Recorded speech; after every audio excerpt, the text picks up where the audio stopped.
19h45, la Barry Info Soir, messieurs, dames, bonsoir et bienvenue à cette nouvelle session d'information du mercredi 28 juin 2023. À l'occasion de la fête de Tabaski, la direction générale du groupe de presse La Barry vous présente les vœux les meilleurs. Justement, à l'instar de la communauté musulmane du monde, celle du Niger célèbre ce jour 28 juin 2023 la fête de Tabaski ou fête de l'Aïd el-Adha. Pour la traditionnelle prière de Idi, une de nos équipes s'est rendue à la grande mosquée de Niamey où les officiels ont effectué le rite. Il s'agit de Boubacar Ibrahim et Boubacar Souley. 8h58, dès son arrivée, juste après l'installation du Premier ministre par intérim, du président de l'Assemblée nationale et du président de la République, Cheikh Djabiri Karanta, débute ainsi la prière.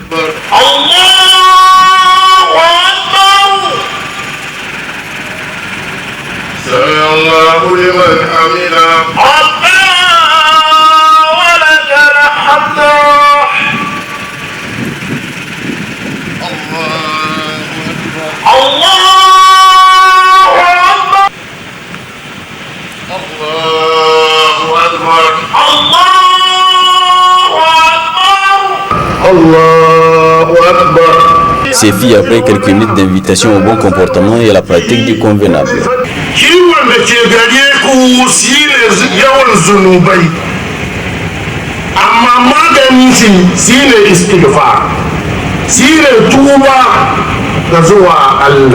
Après l'étape de l'immolation du mouton de l'imam, autorisant ainsi les grands sacrifices, les officiels ont adressé leurs vœux au peuple nigérien. À l'occasion de cette fête, nous implorons le pardon à tout le monde. Nous implorons Allah subhanahu wa ta'ala de nous pardonner de tous nos péchés et de nous avoir une saison pluvieuse abondante. Je souhaite bonne fête à tous les Nigériens, toute la population et beaucoup de bonheur. Et je souhaite au pays que la saison pluvieuse soit la meilleure possible. En cette journée de fête, j'ai une pensée toute particulière pour ceux de nos compatriotes qui vivent les affres de l'insécurité. Je prie Dieu qu'il donne la force nécessaire aux forces de défense et de sécurité pour qu'elles puissent venir à bout de ces terroristes. J'ai également une pensée envers ceux de nos compatriotes qui ont effectué le pèlerinage à la Mecque, l'un des piliers de notre religion. Puisse Allah exaucer leurs prières et leurs bons vœux et puisse-t-il les ramener en paix au pays. Célébrée chaque 2 mois et 10 jours après le Ramadan, la fête de Tabaski ou celle de l'immolation est en effet l'un des plus importants rites du calendrier musulman. À cette occasion, les fidèles musulmans sont invités à plus de modération dans la consommation de la viande pour éviter des complications. C'était Boubacar Ibrahim pour la radio et télévision là-bas. Peu après le top départ donné par l'imam de la grande mosquée, les fidèles ayant eu le moyen de faire le sacrifice ont à leur tour immolé leur bête. Cette dernière, qui a fait l'objet de grillades chez certains, est appelée à être partagée le lendemain. Pour en savoir un peu plus sur cette étape, suivant les explications du prédicateur Ari Yacouba, qui nous parle également de la durée impartie à l'Aïd el-Adha. La période de la fin du temps de la Tabaski commence à partir de l'aube du 10e jour. Donc à l'apparition du soleil, c'est en ce temps-là qu'il faut immoler la bête.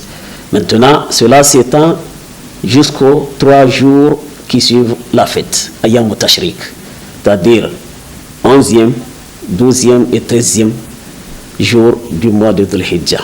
C'est ce qu'on appelle Ayyam Tashrik. Donc on peut exercer l'immolation. Celui qui n'a pas pu avoir de quoi immoler le 10e jour, il peut reporter ça au 11e, au 12e jusqu'au 13e. Donc on a ces possibilités et ce serait accepté d'Allah subhanahu wa ta'ala. Comme Allah nous dit, ce n'est pas le fait, la viande ou le sang qui l'intéresse. C'est ce qui l'intéresse, c'est cet acte de piété. Donc en se conformant à ce que Ibrahim alayhi salam, le père de l'unicité, il a fait. La viande doit se partager, donc ce que les ulémas ont dit, on peut soit garder le tout pour soi et sa famille, soit on peut donner le tout, donner en aumône toute la viande après l'immolation, ou bien partager en 3 parties.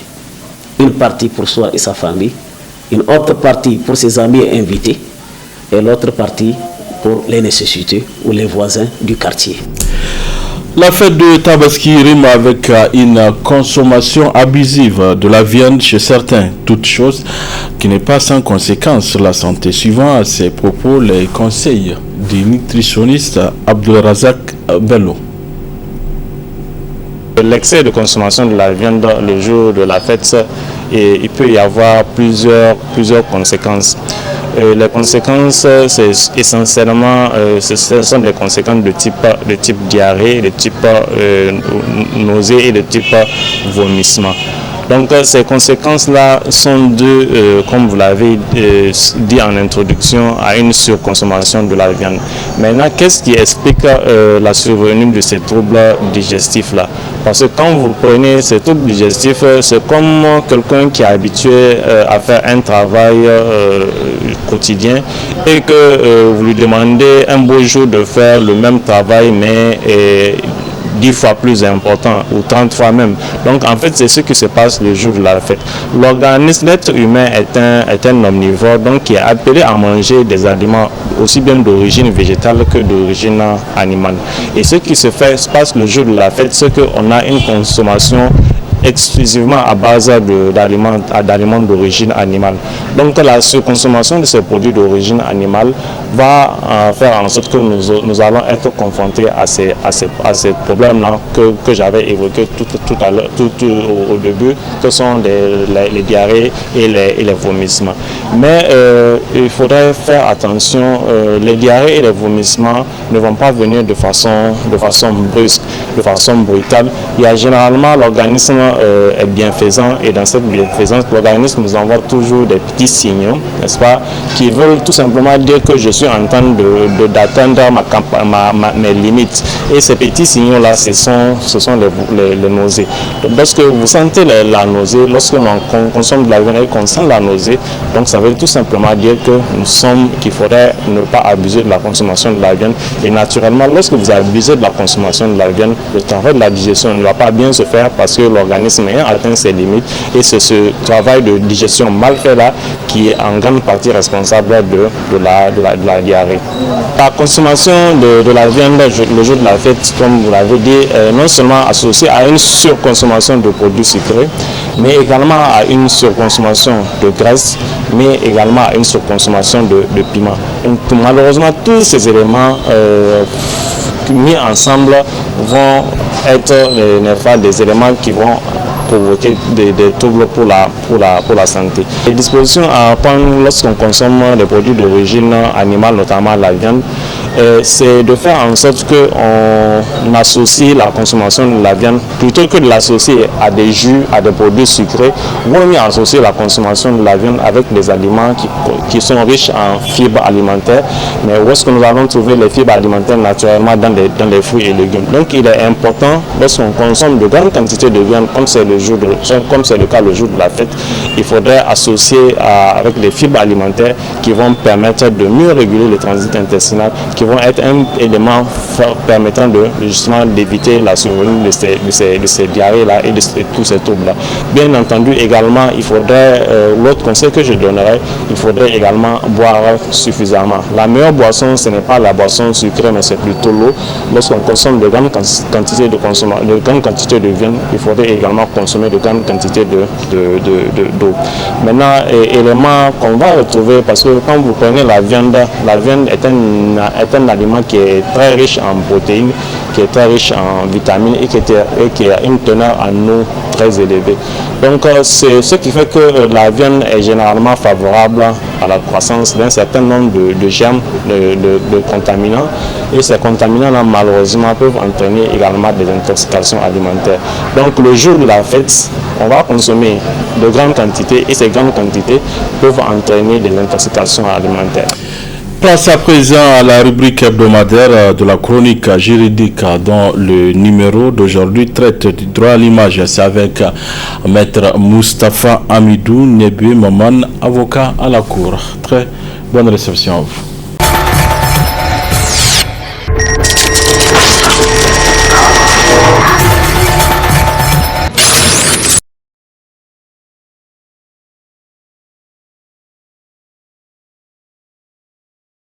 Qu'est-ce qu'on entend par le droit à l'image? On va juste vous dire que c'est un droit qui désigne l'ensemble de la protection que la loi donne à une personne pour protéger son image qui a été utilisée sans son consentement. Le droit à l'image bénéficie d'une très large protection qui va bien au-delà de la sphère de la vie privée. En effet, une personne peut s'opposer à l'utilisation de son image prise dans n'importe quel endroit, que ce soit dans un endroit public ou dans un endroit privé. Il n'est pas nécessaire que le visage, c'est extrêmement important, que le visage de la personne soit reconnaissable. Il suffit juste que la personne soit identifiée et identifiable. Le droit à l'image, c'est vraiment une protection de la vie privée de la personne et même au-delà. Souvent, ça rentre même dans la protection de la vie de la personne qui est apparue en public. Et la protection de la vie privée liée au droit à l'image se fonde principalement sur l'autorisation de la personne concernée. L'utilisation de l'image d'une personne nécessite une autorisation expresse et spéciale. Express et spéciale, sans cette autorisation, il est en principe interdit d'utiliser l'image d'une personne. Ici au Niger, malheureusement, le législateur n'a pas tellement légiféré sur la protection stricte du droit à l'image, mais les juridictions se fondent sur la protection, sur l'article 1382, l'article 10 de la Déclaration universelle des droits de l'homme et l'article 11 de notre Constitution pour protéger le droit à l'image de la personne. Parce que nous ne cesserons de le dire que le consentement de la personne doit être express, spécial et non équivoque. Sans ce consentement, eh bien, la personne peut porter plainte contre l'auteur de la diffusion de son image. Les victimes disposent de deux voies. Ça dépend du contexte en fait dans lequel l'image a été utilisée. Si c'est dans le cadre commercial que l'image de la personne a été utilisée par une société, par une entreprise bien déterminée, eh bien, l'auteur, la victime de ce fait peut saisir le tribunal de grande instance du lieu de son ressort pour demander au juge de bien vouloir constater, je dis bien constater, que son image est en train d'être utilisée par une personne et qu'elle n'a pas donné son autorisation expresse et spéciale. Express et spécial pour deux raisons. Parce que quand l'autre va venir pour dire la personne m'avait autorisé à prendre sa photographie, à prendre son image. Mais ce n'est pas parce que la personne a consenti à être filmée ou à être prise en photo que vous avez l'autorisation d'utiliser cette photo-là ou cette image-là ou cette vidéo-là pour d'autres fins. Et même dans le cas où la personne donne son consentement, il est extrêmement important de préciser avec soin l'objet de l'autorisation ainsi que l'étendue de son utilisation. Et il faut même aller au-delà pour dire les supports qui vont être utilisés pour exploiter l'image, la durée de l'exploitation de l'image, parce que c'est extrêmement important, pour que demain, éventuellement, si la personne arrive à porter l'affaire devant la juridiction, vous allez au moins son autorisation, et que c'est une autorisation spéciale qui parle de l'objet, qui parle de l'étendue, qui parle même des supports qui seront éventuellement utilisés. Et au besoin, parce que là c'est le juge du fond, la procédure peut prendre beaucoup de temps. En attendant, la personne peut saisir aussi le juge des référés pour demander à ce qu'on ordonne à la personne le retrait pur et simple de ces images, parce qu'une telle situation va créer un trouble à l'ordre public. Il y a une urgence qui est là, le juge des référés peut connaître de cette situation pour éventuellement amener le contrevenant à rétablir l'ordre. La deuxième situation, ou la deuxième voie de recours, c'est que l'utilisation d'une image de la personne peut souvent s'analyser en une diffamation. Ça dépend du contexte en fait, parce que la personne peut utiliser l'image de la personne dans la presse écrite par exemple. Là, ça laisse dire qu'il y a une diffamation en fonction des commentaires ou en fonction du but poursuivi.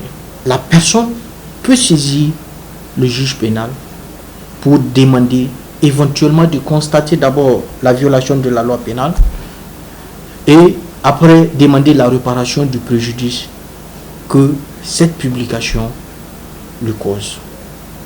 Et là, dans tous les cas, ces voies de recours ont pour but de mettre la personne victime dans ses droits.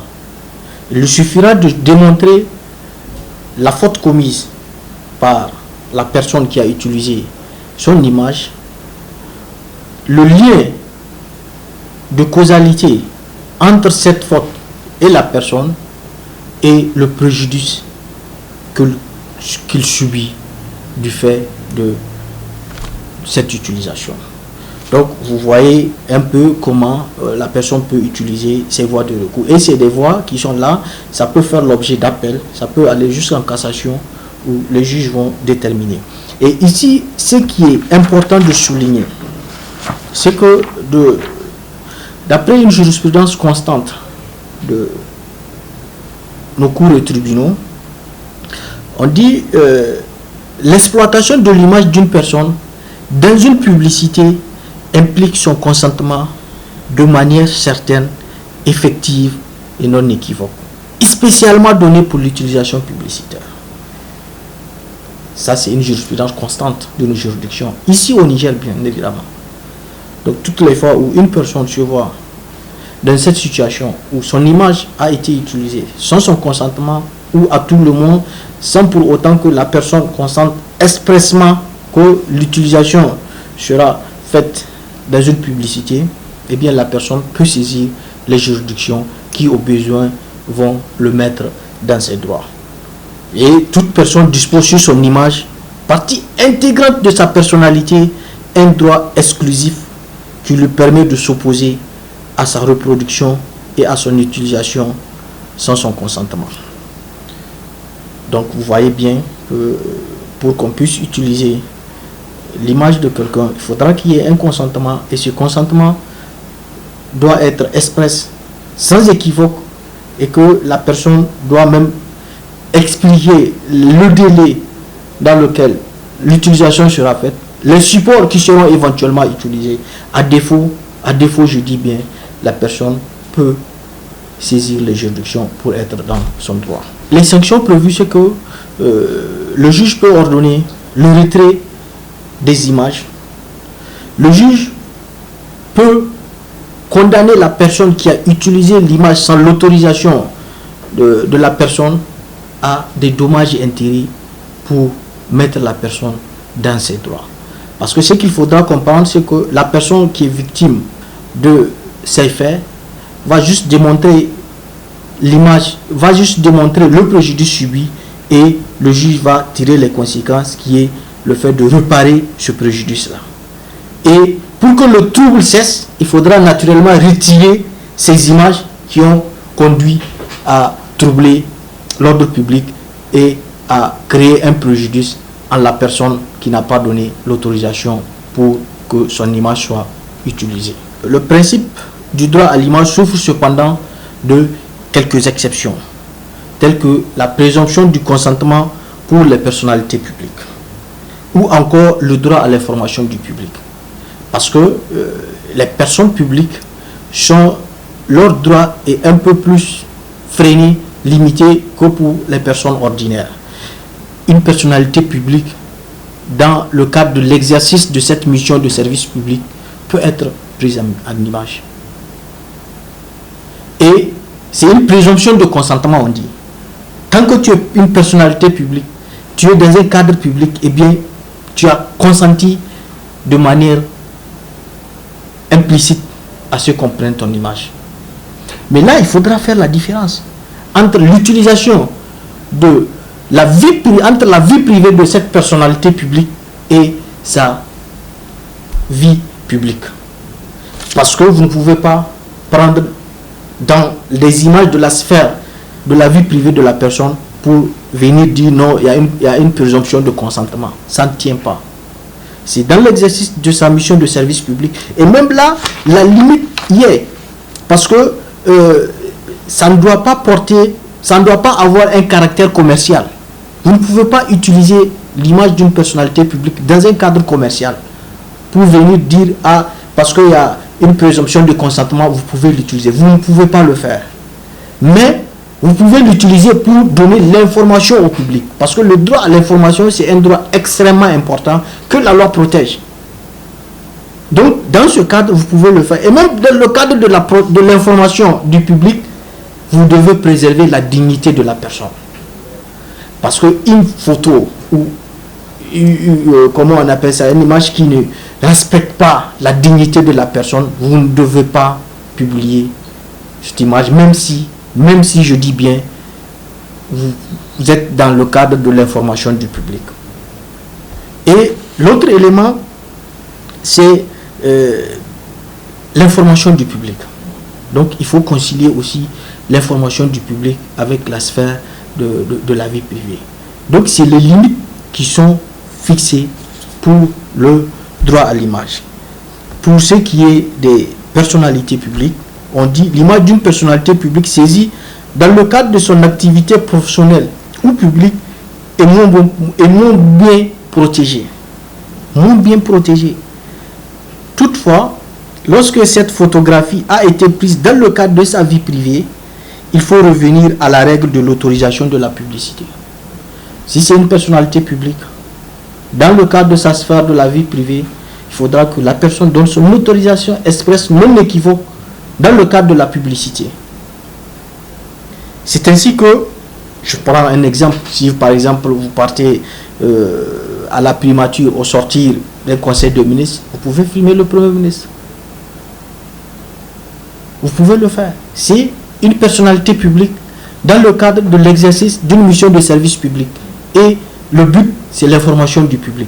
Mais vous ne pouvez pas le filmer ou prendre son image pour utiliser ça à des fins publicitaires. Voilà un peu de manière résumée les exceptions qui viennent limiter la protection du droit à l'image.